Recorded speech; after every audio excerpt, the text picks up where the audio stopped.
There, how you doing this street? Oh, yeah. Hey, how you doing? Hey, good. How you doing? Good. Just on the downside. Yeah.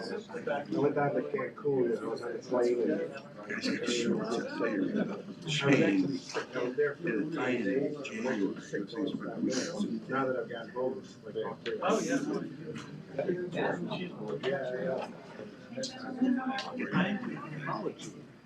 Quite happy to push one is to, sorry, one is to recognize you've done something wrong. And then one is to take it down. Stephen, what's new with you? I'm gonna need it right now. Yeah, I'm just trying to get through the process right now with the city. It'll all start next week.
Corrections, are there any? We'll consider then the minutes approved as presented. And Jeffrey tells me that we have a quorum, so we'll go right to the board presentation. I would ask Dr. Murray, if you would, please introduce our guests. Yes, this is Dr. Jaime Peggy from Apogee Hospitalists. I think it's a good 2 years ago that we actually put out a competitive bid for private hospitalist services to complement our... 5 years. 5 years, sorry, yeah. Excuse me. Time flies.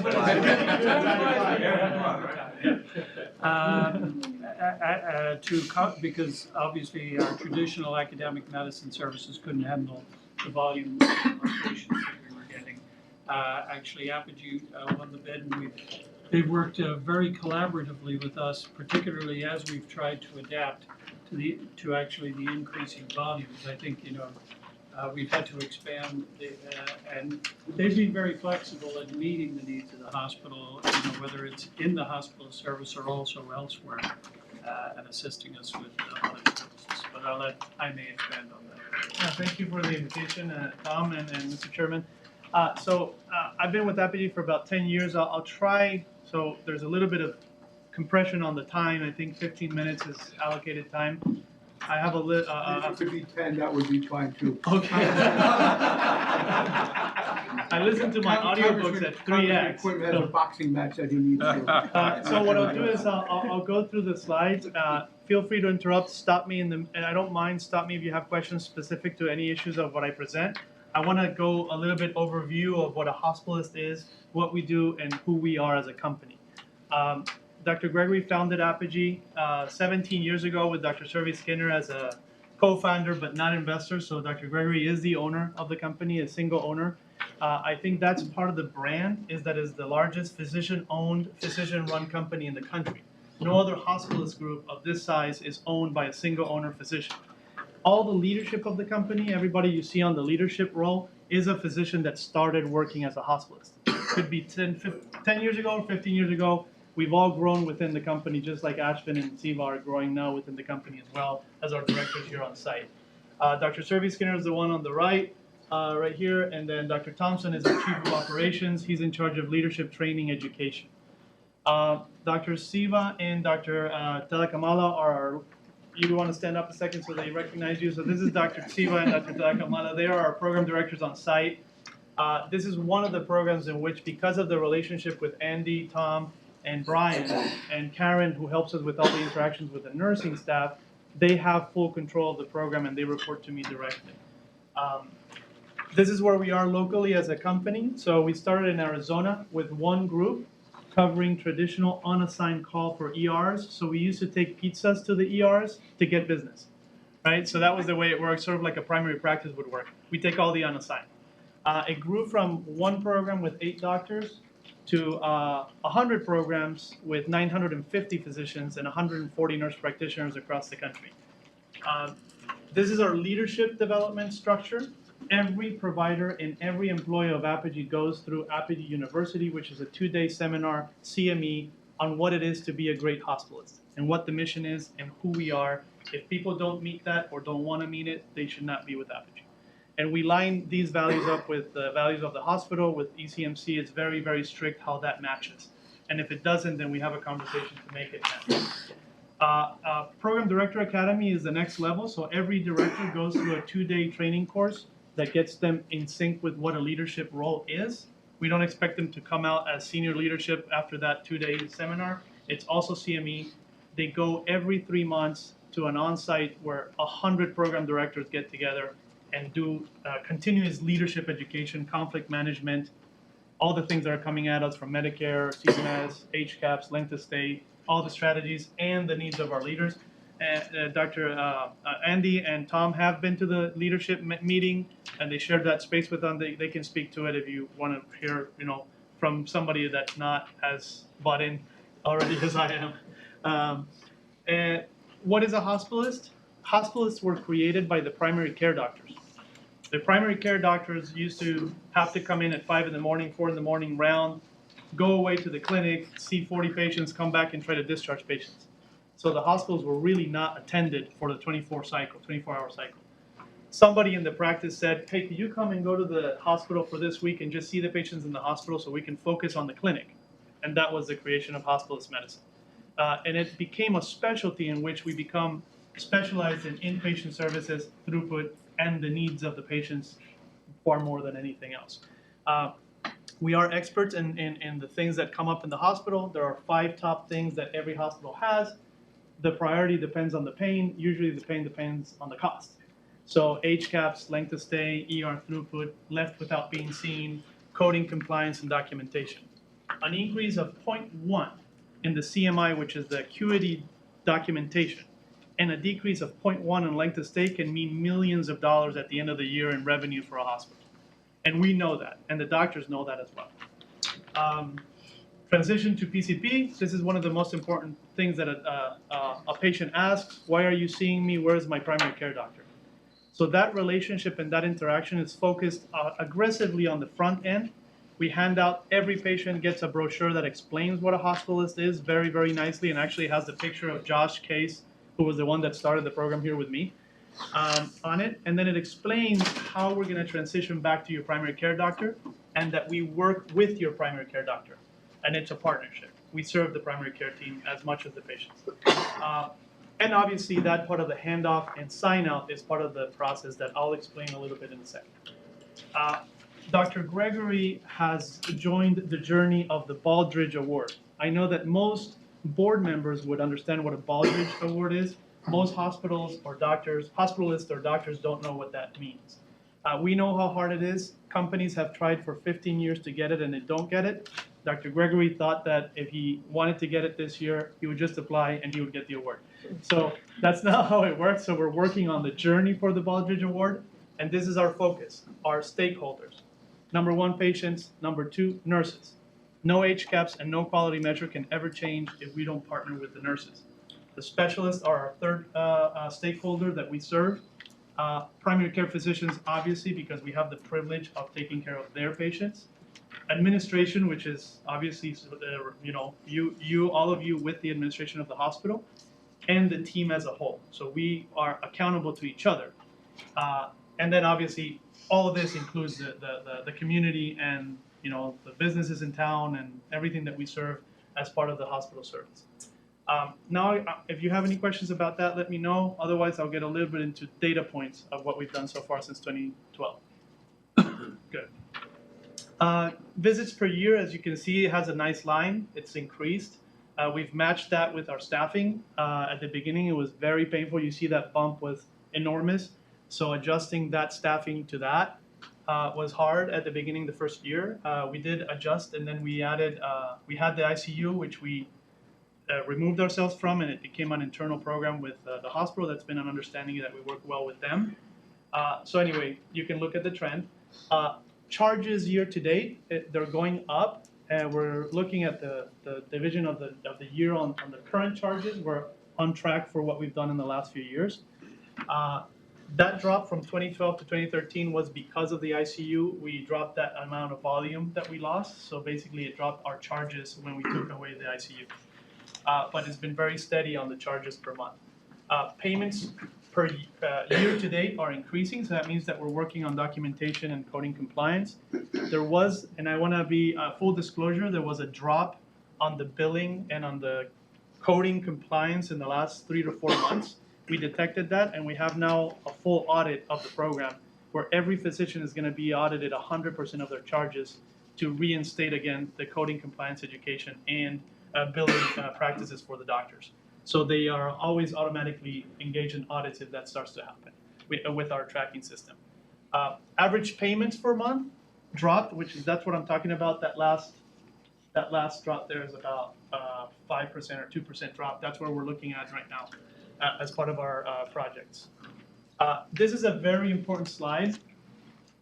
Nationally, the percentage of shifts that are covered by a hospitalist company is from 3 to 6% with locums. If you think of thousands of shifts per month around the country, that's hundreds of millions of dollars of premium shifts. We managed to get away from locums, except for when we had the hack, where we had a lot of problems with the cyber attack. We had to use some locums there because of the just the overwhelming of the team. But other than that, the blue and the dark blue is all Apogee employees. And they're all trained, educated, and mentored to work in the hospital. So this is a really good slide that unfortunately we can't show you exactly what the impact financially is, but we know that historically the hospital was covering with more than 10% locum. So if you think about just the amount of shifts we do per year, that's a lot of money that has been saved by staffing and recruiting the program. This is a great progress in the last 3 years. This is the amount of patients that we discharge and that we put the orders before noon. So it's on an upward trend. We never want to get above 60% because that starts to now impinge on readmissions. So as soon as the patients start to get discharged too quickly or too soon, we start to see readmissions and we start to see discharges that happen too fast in the day, and then that's something that we've seen in other programs. So the overall target is 50%, and we also want to give the doctors a chance to discharge patients in the afternoon. So we don't want to sanction them if they actually find a patient they can discharge at 4 p.m. Good for them. That's actually better than keeping them for the next day. This is one of the biggest projects we've had in the hospital. I want to give kudos to Andy and to Brian and to Karen. Length of stay does not change if administration is not engaged. We can blame the doctors, we can push the doctors as much as we want. If the barriers in the institution are not addressed from a system point of view, we don't have any impact. When Andy and his team and Brian and Karen got involved, we actually decreased almost a full day of length of stay here. So you see from 7 down to 6.5. So that was a great impact that we had on length of stay, and it's an ongoing project. For a hospital this big, with the CMI we have, there is an estimated normal length of stay, and we're still not there. We're still working on a lot of the processes that need to be changed and with our team. So this is an ongoing process that we are heavily held accountable by Brian, I gotta say. This is our PCP referrals. As you see, the growth of new PCPs, meaning PCPs, specialists, and consultants that we have seen has grown every year. I think we're going to plateau at some point because there's not more people that we can reach out to. But it's been an ongoing improvement of new people that trust us to take care of their patients.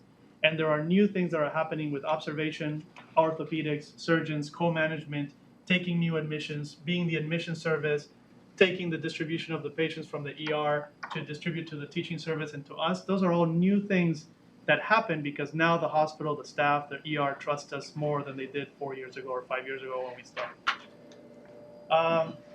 This was a great example of working together with Karen, with case management, and with the team. This is the length of stay change or median from observation cases. The team actually dropped from almost 40 hours to 27 hours of length of stay for the observation service. That was a huge success. And if you look at, it's good to compare when you're on this side of the equation, but if you look at us compared to any other medical service, we are the best performing observation service in the hospital. And now they're asking us to sort of teach them or emulate what we're doing, and that's all I give kudos to the PDs and to the team that they've done here locally. Again, always more work to do. What happened here is we developed a focused ED throughput process with specialists on board, testing, echoes, support from transportation. Everybody that had to do with those patients that went to ops got involved into helping us transition to this system. We got assignment of specific beds for that, and it's been an example that actually the team from Carrollton, which is the program I have in Georgia, came here to emulate what we're doing, and they're implementing it there, and they've improved their length of stay by 10 hours already. So we were an example to them. Changes to orthopedic service. So now we have 2 ortho services, which we're working on. Obviously, the volumes will determine how much we grow or don't grow that service line. Surgeons and ortho, they should be in the OR. They shouldn't be trying to round and discharge and admit patients. That should be on us. I have about another 3 minutes and I'll be done. So I know that the music's about to play like in the Oscars. So it is getting the hook. Yeah, I know. That's what Jeffro was saying. On-site clinical evaluation. This was the length of stay project. It's a deep dive. It takes a lot of work and it takes a lot of engagement and it takes a lot of people to get on these conference calls and work with our expert, which is Dr. Rosenberg, on this. Patient experience, HCAPS. I have been told that the hospital service has never had a performance in HCAPS like we have now before we came or even when we started. So this has been another a process that we'll continue to work on, and we'll continue to develop new strategies to stay on top of that. I want to give a stand up, please. So Dr. Yalapati was awarded the Physician of the Year by the nurses, voted by the nurses, and he represents. So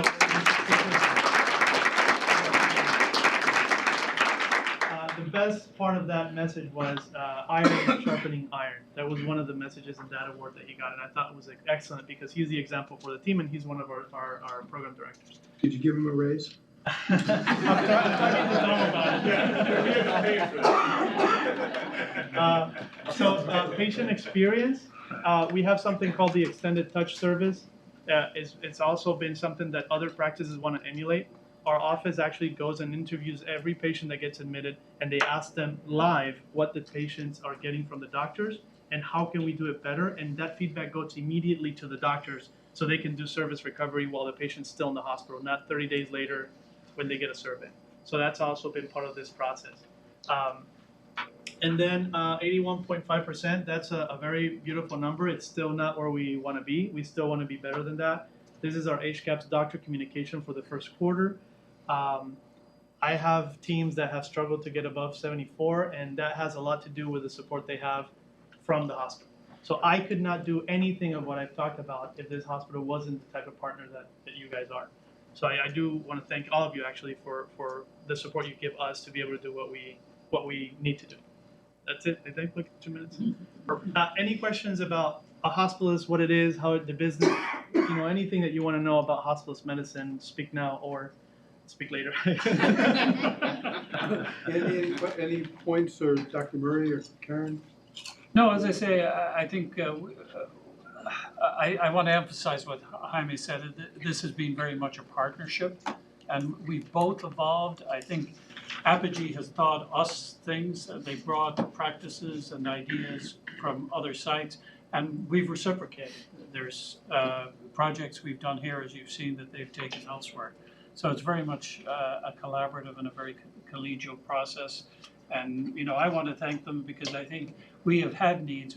We have had very sudden needs or dramatic needs that they've been able to help us with in the short term, in that they have great flexibility and resources when we need them. Karen, what do you think? What are the nurses telling you?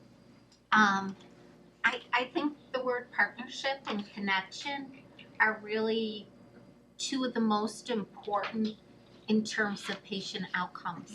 If you stay connected, the doctor and the nurse right in the patient room, it helps our patient outcomes, and that's really important. And there's more to learn as well. Anybody else have? I would echo both Karen and Dr. Murray's sentiments. I think hospitals' approach is one that's here to stay. It's not going anywhere, and they've been very good to us. And we'll thank them for all the work they do. They, particularly as we've gotten new surgeons on board, they have done a really good job of co-managing the patient, and the surgeons take care of their specialty in the medical management. They take care of and oversee. And I want to reinforce that even though things are looking very well, there's many things we're working on every day that need to be better. And we recognize that continuous improvement is the principle that we are going for. And I don't know if Ashvin or if you have any questions for our PDs, we don't usually have them in these meetings, so it'd be nice for them to share anything that you want to know about the program. All right? Yes? Can you do anything about the parking? I have to tell you, when we get blamed for anything, I actually tell the teams to feel proud that everything is considered our responsibility, because that means that we're the most important service in the hospital. So I'll be happy to take blame for anything. Thank you. Just to conclude, I mean, they've been great partners in this process. They're obviously a very critical piece of taking care of our patients, the communication to our patients, the efficiency of the hospital, and they've been great partners in making sure they bring good practitioners to the table, first and foremost, to give quality care, but then obviously also kind of working together with us to become more efficient. Our patients are very, very complicated. We have tons of consulting services on them. They just do a good job of being the glue between all of that. So. How many extra hospitalists do we have in the building? So right now we're functioning with 27 total FTEs, but the model, obviously, it's half of that every week because they work 7 on, 7 off. And they switch on Tuesdays basically for a new service. Any other questions? My contact is available if you ever want to hear me talk more. I'm happy to. Thank you. Thank you very much. Thank you very much. Thank you.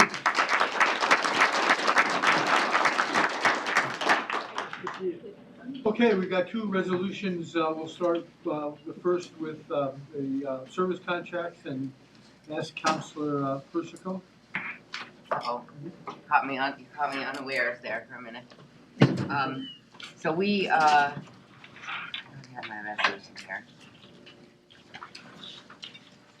The Contracts Committee had its regular meeting to take a look at some of the contracts that require this board's approval, and I can report that we discussed them thoroughly and are recommending that this board approve the contracts as presented in the resolution. So with that, I would make a motion to pass this resolution accepting the contracts as recommended. Second.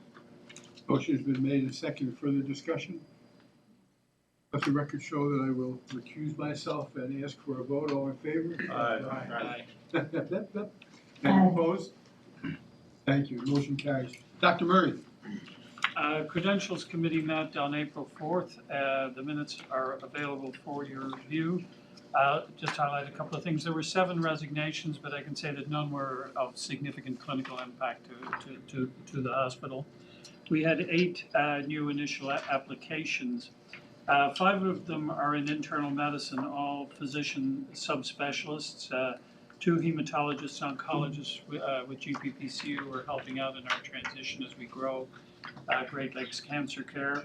A gastroenterologist, a nephrologist, and a rheumatologist who will be actually doing outpatient clinics here starting in July. There's also a radiologist and a couple of NPs. The rest of the meeting was largely routine business. Also, there was some focus, obviously, on preparing for the upcoming Joint Commission. So with that, I would beg your indulgence to approve the minutes. Motion's been made by, excuse me, Dr. Murray, do you have a second? Second by Mike Hopper. Further discussion? I've got a question, Brian.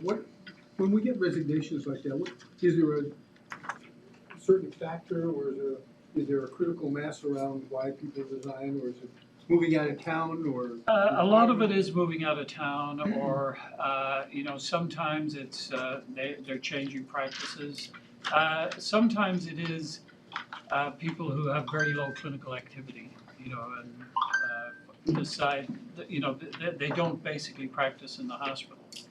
Though a lot of those elect to go courtesy refer and follow, which you don't have privileges, but you retain the connection with the hospital and the ability to access, visit patients and access patient information. But it is largely turnover, people moving in and out. Thank you. Any further questions, comments? Motion's been made and seconded. All in favor, please signify by saying aye. Aye. Opposed? Aye. Thank you, Mr. Harvey, and the motion carries to go right to Dr. Quattrochi. Okay, thank you, Mr. Chair. Just before I start, in your places, there's a book. You heard some healthcare terms being thrown around earlier by our hospitals group. There's some in there, so you can look at and see, read through that and kind of see if we use a lot of acronyms.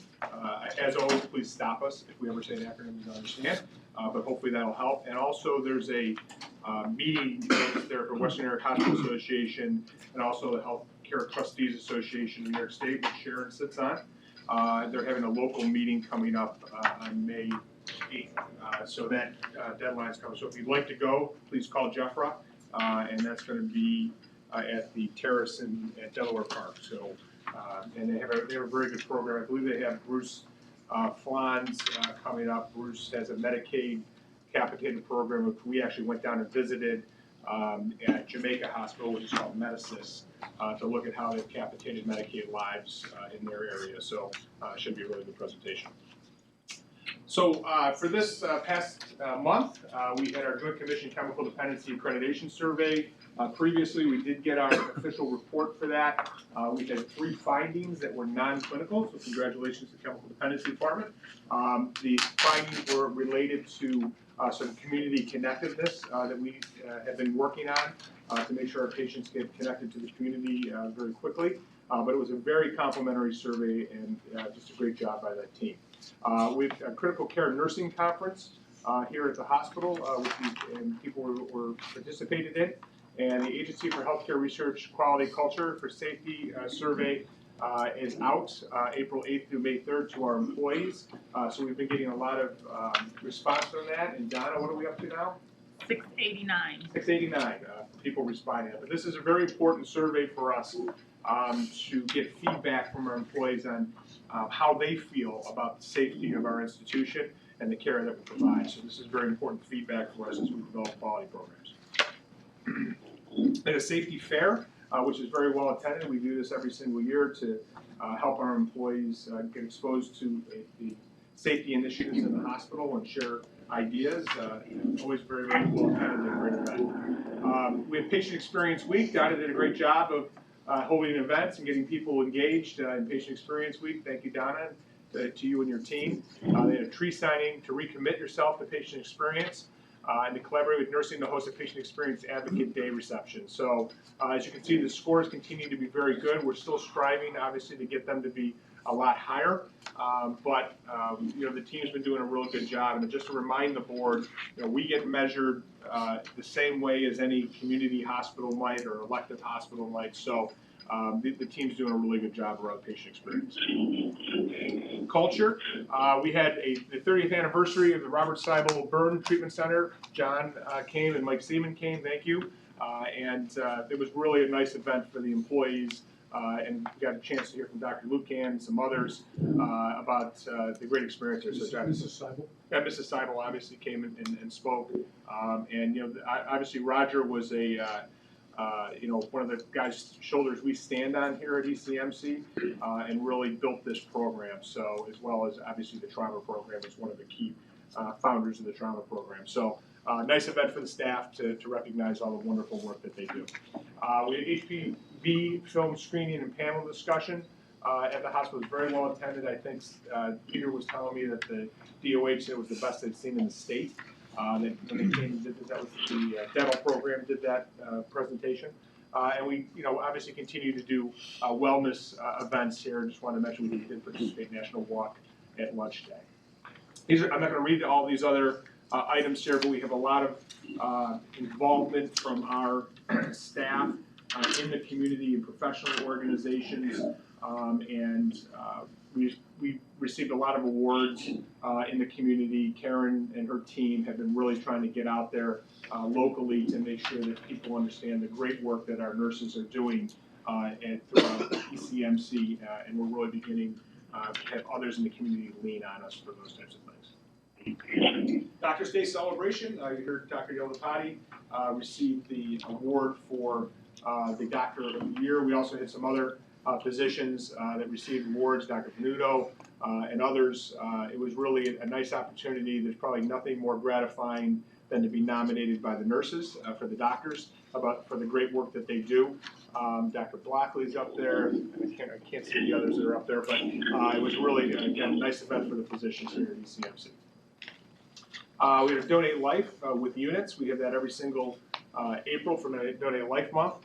Very, very well attended. You can see all the participants there, but it's a nice event for us to partner with units to remind the community about the importance of donation. American Essential Hospitals. As you know, I sit on the board for American Essential Hospitals and a national organization, and Peter did a great job of kind of supporting an effort that they're doing to post a lot of social media from legislators federally to talk about how essential public hospitals are across the country. And we actually had the most posts and photos for that. They were very appreciative of our efforts to make sure that we remind our federal legislators of how essential places like ECMC are. Operations, thank you again to everybody for your participation in the strategic planning process. Our next step is really to take your input and put it into a document with measurable outcomes that will have an executive lead in each of those, and we will come back to you on a periodic basis and talk to you about our progress with regard to those efforts. But again, thank you. Your input was critical to us in developing that plan. And then eventually we're going to go out to the entire hospital community and talk to them about our strategic initiatives so that we're all aligned. As you know, Mets began food service operation on April 6th. So Andy, I don't know if you want to give an update on Mets and also the next initiative, which is Crothville around environmental services. Go ahead. Yeah, so I think the conversion of Mets has gone fairly well. Few glitches, but nothing major.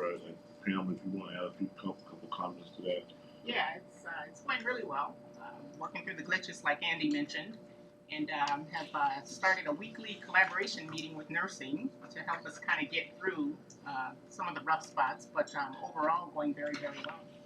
And with Crothall, we've started to see some nice gains, particularly in the emergency room, TQ, burn unit, in terms of getting the building cleaner.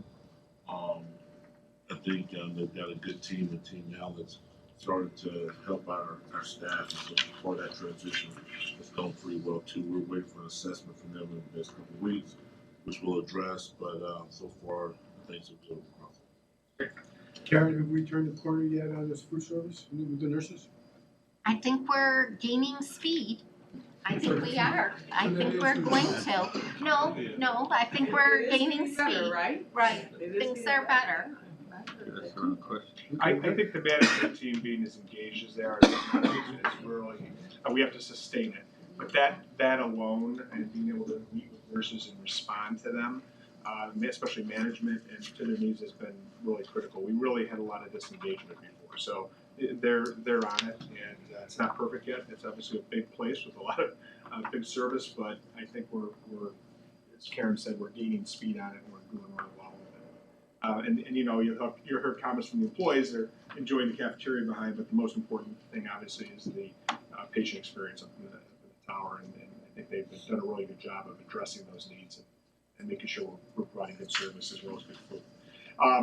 And then finally, update just real quick on Atrium ED. I would ask Jim to give a kind of construction update. We did do a little beam signing with Russell and had the beam lifted just to, obviously, let him know what the progress was, and we had some employees. And John joined us.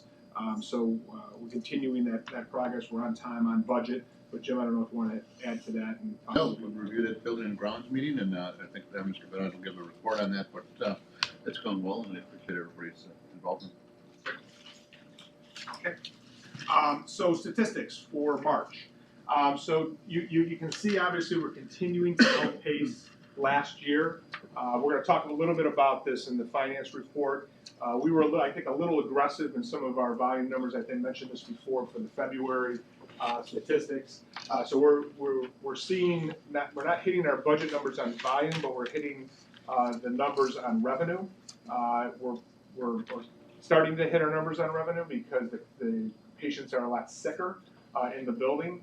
And the other dynamic that's happening is we're having a lot more patients admitted to observation. You heard Apogee talk about that. In fact, the increase in observation patients is almost exactly the decrease from budget for the inpatient cases. So we're looking at that. Andy's got a team, and Dr. Murray, they're putting together to make sure that those are appropriate, that they should have not, maybe been inpatients initially when they were admitted. It might have been the path of least resistance because there was a bed open, for example. And then secondly, making sure that if an observation patient is staying here longer than, they're really not supposed to stay longer than 24 hours, but let's call it 30 hours or so, that they should not be flipped to an inpatient, right? Because we get paid very differently. An observation patient, we get paid around $4,000 or $5,000. An admission, we get paid $16,000 on average. So it's a big swing, and we're not providing that. We're providing not exactly the same amount of care, but pretty close. So we really need to look at that. That's a dynamic that's kind of new for the first quarter for us. So we have a team that's on that. How long does a patient stay in observation? they're supposed to stay for 24 hours. So it's really the intention of it. Those patients previously had been admitted, and then the federal government and all the insurance companies kind of, changed to this observation status, basically to save themselves money, saying that a patient really shouldn't be admitted unless they have to stay for 2 midnights. So those patients are really supposed to be here just for a 24-hour period. Not safe enough to go home. Maybe a cardiac issue or something like that they need to be observed for, and then they're supposed to go home. Now, what happens is many times is that either because of the timing of when they get admitted or to observation, or because they want to just observe them a little while longer, they might stay a little longer than that. But our view is that after a certain period of time, they should either go home or be admitted because of their condition. So that's kind of what we're going to try to get a little more disciplined about, I guess is probably the word. And the Apogee service is obviously helping us with that. But it's a fine line, a lot of times about making that judgment call on obs and inpatient admission. Sometimes if you're too aggressive on putting somebody into an inpatient admission, you can get hit the other way because they get denied, right? You get a denial of a claim. So it's a real balance in making sure we're appropriately admitting patients to the right service. So that's going to be a task force that Andy and Dr. Murray are going to look at to make sure that we're on task. But you can see, obviously, the increase in that area. We did anticipate some of that, as you can see from budget, but obviously not seeing a decrease in the inpatient side. The other area which I think we're still playing a little catch up from is the outpatient visits. Obviously, we had the snow event, which was a little behind, but we also had a couple areas that had practitioners that weren't here, where we had some drops in that. So Andy's on that, and I think we're going to see some improvement in there. You can see we're continuing to see more admissions from the ED, that second number from the bottom. And obviously our surgical cases are continuing to be higher than last year and a little bit off of budget. But again, I think that was just a little bit of aggressiveness in our part. So we're gonna look. We do this from time to time. We're gonna look at our numbers again, look at our revenues, and kind of reforecast for the rest of the year. So we'll have that for you next month. Any questions or thoughts? Thank you, Tom. Okay, thank you. So the finance committee met last week and reviewed our financial results. Tom just reported on the statistics and the activities involved in casting the budget and reforecasting the rest of the year. The results of the month of March about an $880,000 operating loss, about $600,000 off our budget, and $400,000 off last year, principally due to the statistical issues that Tom just noted as he went through that. On the acute side, fewer discharges but a higher case mix is generating that flat revenue that Tom spoke about. You take the March shortfall, couple that with what we reported in January due to the blizzard event, and we're about a $3.5 million operating loss through the first quarter. That's $1.5 million off pace for both compared to budget as well as last year. The executive team's engaged in a plan. Andy's leading a lot of activities with all of us as an executive team around assuring we get back to budget, back to plan by the end of the year. And this is unusual for us to have this in the first quarter. So it was kind of challenging for us. So you do believe that this may have been really too aggressive on the budget, or do you think this is something that you and your management team could probably look into and have ready for us to say this was just an adjustment? We can catch up like we always do. Because I think this is the first time it's ever happened to me. First quarter. First quarter, right? I think from a volume perspective, yes, which I think we need to look at. I mean, I said to the team, we're going to be meeting weekly now around the budget. But the good news is we've got more runway than we typically have, because this usually happens around the third quarter. The bad news is it's the first quarter. So I'm confident in the areas in which we need to reduce expense. we're gonna be able to do that. You know, it's gonna take obviously a little bit of time and a little bit of runway, but the team is very, very focused and, you know, again, on a weekly basis, we met last Thursday, we've got some initiatives due this Friday, and we'll get back on track. You know, one of the other areas, I mean, two of the areas probably that, you know, obviously one was the outpatient clinics.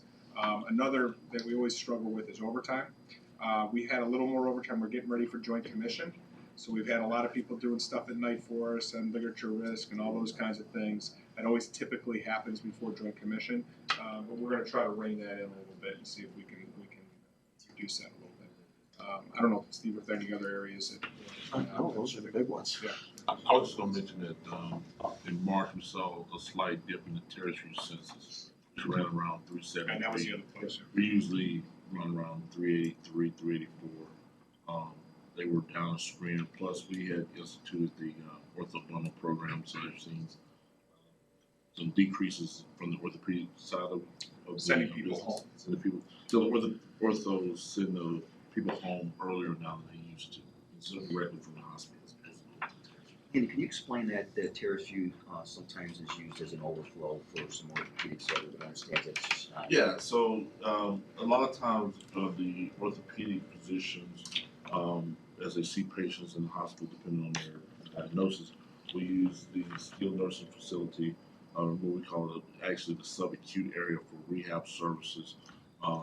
And when we did the bundle program, one of the ways in order to save money in that process for patients who are medical cleared to do it, instead of going to terrace, we were able to send them straight home with home health services and things of that nature. And the physicians are able to participate in those savings that we have. So that helps us, it helps the physicians in this situation, not so much for terrorism. But we knew that going into that part of the discussion. I think for budget for us was making sure then that we 3T as a management team, make sure we continue to work with the local community, get people into terrace view, to accept patients, to screen them quicker, in order to keep the census where we want it to be. Yeah, just overall, if you look at the statistics, we're ahead of last year by a lot.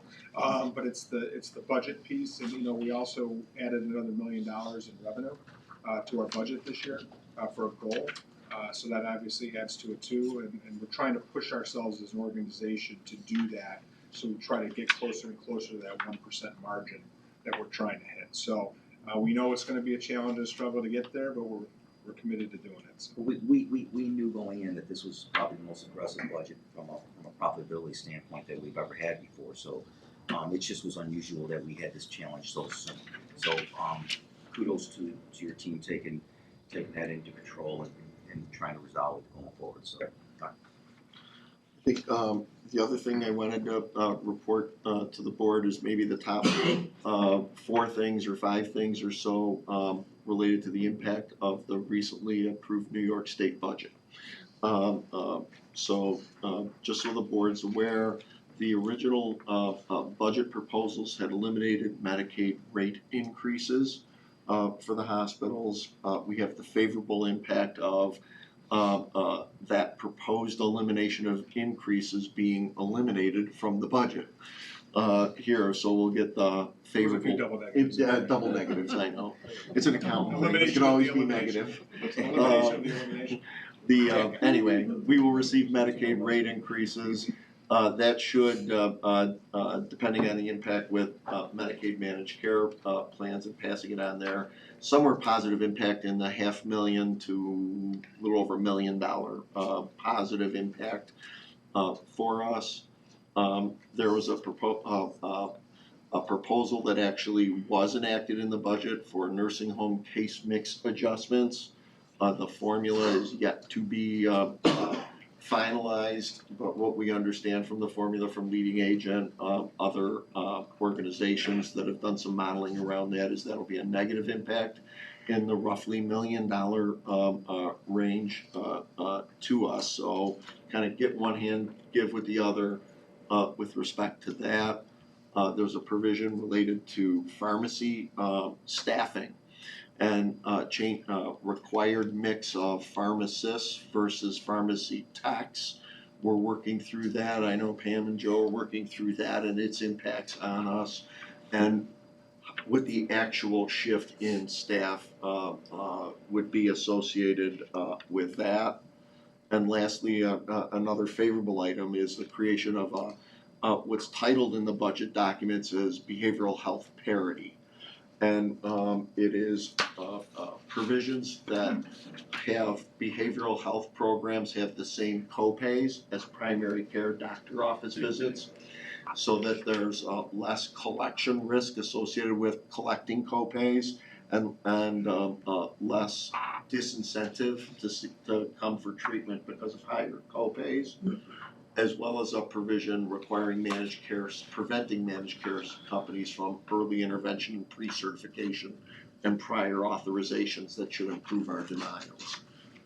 Those are the principal ones we know of now. There's some other opportunities for expanded funding that like rural telehealth program grants and potential ED capital project funding that we're exploring yet, and whether or not we can get there. But those are the principal issues in the New York State budget. Thank you, Steve. Sometime between now and our next board meeting, would you share with the board those initiatives that you're gonna either develop or hook onto now? We'll be sure that we're getting back to our budget number, please. Absolutely. So however we want to do that, by email or send everybody a note, but you just want to be sure that we're, whatever percentage we need to gain by month, that we don't end up running out of time before we. Yeah. So if we can. Yeah, I mean, the next committee meetings come up like in 3 weeks, right? So if we can bring those to the committee meetings, right? I can outline them at a high level, but I'd like to bring the detail. And then, Sandy, working on that now? that's what he's doing right there. First initiatives completed, the team made me go out and buy new ag glasses. Let's make sure I see the post. Rosier, see him, Rosier. Okay, but this time issue as it relates to the ground that we need to make up is critical, obviously. Okay, so just a couple of things from my perspective. I'm going to ask Tony Calucci to talk a little bit about some compliance issues, that ask you to give a report on Springfest and the foundation. But I do want to begin by both recognizing and congratulating Congressman Quinn. The story about your journey was spectacular, and we wish you nothing but the best. And thanks for standing up and speaking for a whole lot of people who would not otherwise be spoken for. Standing up is the operative word, of course. Words. Thanks, John. I mean, I thought I got to almost everybody here about this, but I didn't, and I apologize for that, to have to read that in the newspaper. Kidding. I said to my brother Jeff, you know, I've never been treated by the Buffalo News so nicely 2 days in a row in my whole career. I would imagine you would have preferred to have those articles in the paper while you were running. It would have been nice before I filed petitions to know. But it's great to have my brother with me. That can be a great thing. And the response has been great. So if there's anybody here in any of your families that you think has Parkinson's, or you know, and we can help out at wherever stage that is, I want to do it. And so we'll hope it keeps me really busy. And I'd be happy to talk to you about that after this meeting or anytime.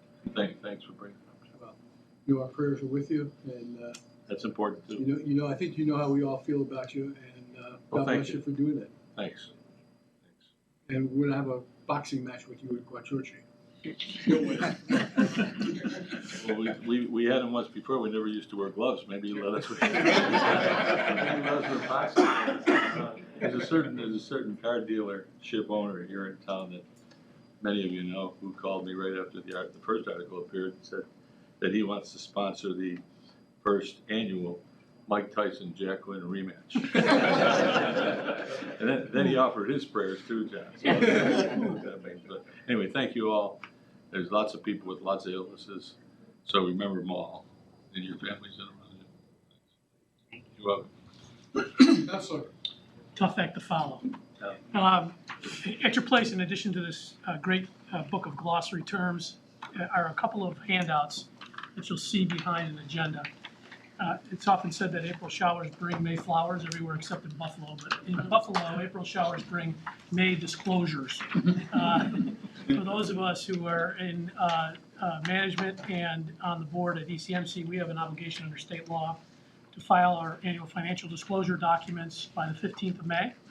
You should by now have received a message from JCO, the Joint Commission on Public Ethics, inviting you to log in and to provide the disclosure online.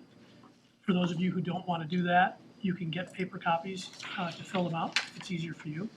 But I would encourage you to do so in a timely manner because JCO will, at some point in time between May 15th and usually around the 1st of August, send us a note that says, oh, the following people have failed to properly disclose the information that's required by the annual financial disclosure. Could you please follow up?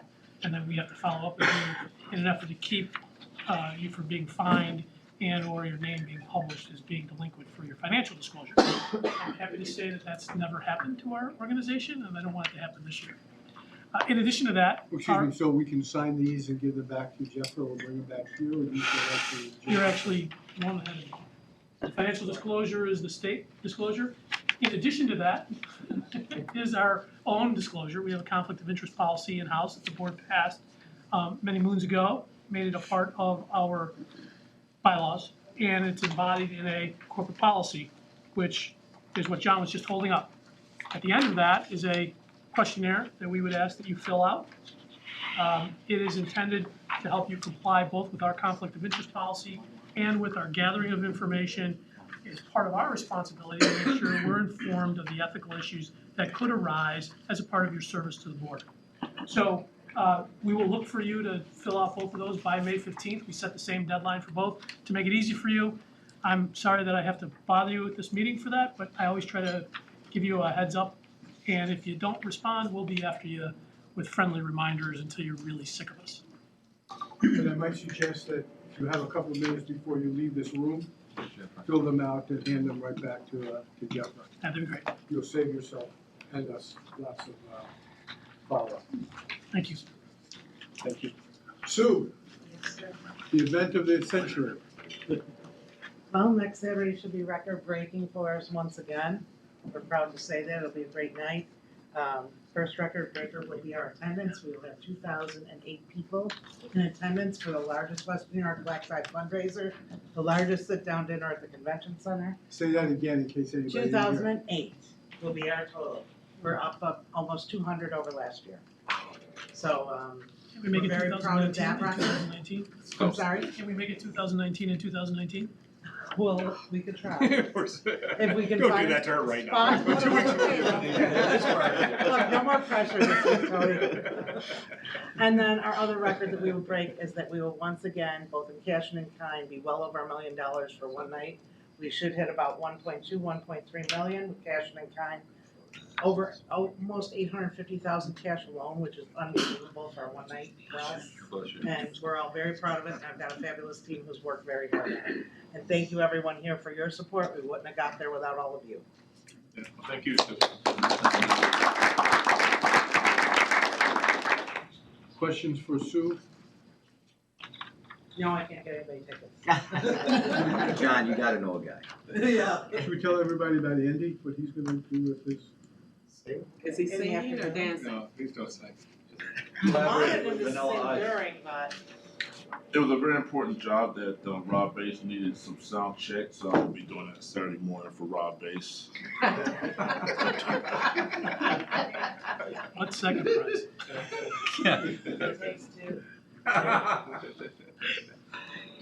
It's a tough job, but somebody's got to do it. We will be selling tickets for that. Okay, Michael, I assume we're good on finance? Yes. And Darby, you still with us? I am. Anything further on audit committee? No, there's nothing further. I gave a report of the audit committee at the last meeting and, Steve, not unless I'm missing something, but there's nothing else at this time. Steve, you good? Nothing else? Great, thanks Darby. Mr. Bennett? Yes, Chairman. We had our meeting this afternoon, and it's amazing how they can do so many things at one time and keep them straight. And Jim says they're doing great. What I would like to point out is we're beginning to see the shape. We have the steel up in the front. That looks great. We know that's coming. We're closing in the building for the ED. And the ambulance area is gonna be taking shape, so that's great. At one time, mechanical rooms, I didn't understand what they were, but they're as big as this room, and they're in place, so we're getting the mechanics done. When the outer walls are done, then they do the inner walls, and that will be interesting, see who gets what, I guess, but that's not me. So we had a very interesting meeting for it, and I just marvel at how they're continuing to keep everything together. I mean, these guys are over and above what they, have to do. And I also, Mr. Chairman, I attend the Quality Assurance and Performance for Behavioral Health. I'm on that, and I go to the meetings every year. And behavioral health, to me, is very important, as I've been through that. One thing I'm learning in the what they're doing there, it's a turnaround from what I've seen in the past. We can tell by the restraint and seclusion. What they're being able to do is talk to the people and get them so they don't get into a restraint, which is something that they tried to do and are doing well. That means that the patients are not put in the restraint. The CPAP, I'm looking at some of the charts a year ago in June or so. There were 49% that had been in that CPAP for more than 12 hours before they got assigned, which is really, really tough. And I see in February, it was 3%. So, the patient flow is good, and patient stays are there, the patient falls. I just marvel at listening to the floors that they talk about, the individuals who put forth for behavioral health. I just like to commend them. And it's a good committee, and I enjoy being on it. Thank you very much. Do you have anything further to add to Mr. Bennett? No, again, the buildings are continuously growing, but the campus is growing also, and we're working on all the pieces that go along with it in the different phases and communicating that to the staff and everybody else. Michael? Yes, the minutes are in your report. I'd also like to mention that we're now also accepting the minutes of the post-acute QI committee as well with ours. Dr. Murray, unless you have anything to add? Yeah, no, I would like to mention there were a number of presentations, chemical dependency, laboratory medicine, patient experience in the wound center, but actually one thing that Dr. Cloud highlighted about the wound center was recently there was a family brought in with carbon monoxide poisoning, and they called Dr. Jordan, who's the director. He wasn't on call or anything, and he came in right away and actually dove all four individuals on the hyperbaric chambers, and they all did great. Because, if he wasn't willing to do that, we'd have had to transport the patients to Syracuse, and that would have been a long trip. So, and he's indicated he'll come in anytime, anywhere, if this occurs again. It's a rare event, but, it can be life-threatening, so I think, felt we should mention it. Thank you, Dr. Murray. Thank you, Mike. Thank you, Dr. Murray. Anything further?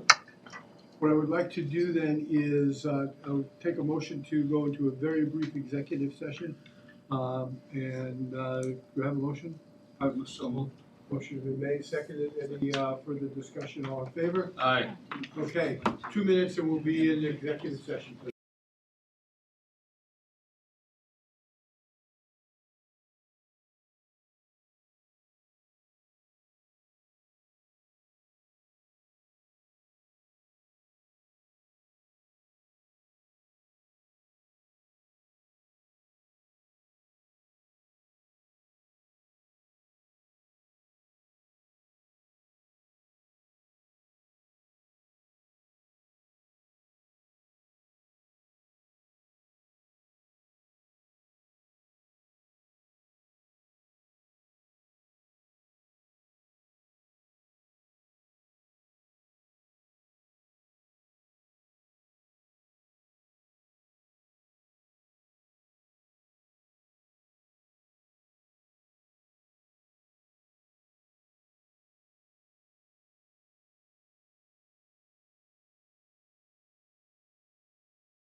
We gotta do it in open session, we gotta do it. Alright, so, otherwise you gotta stay forever.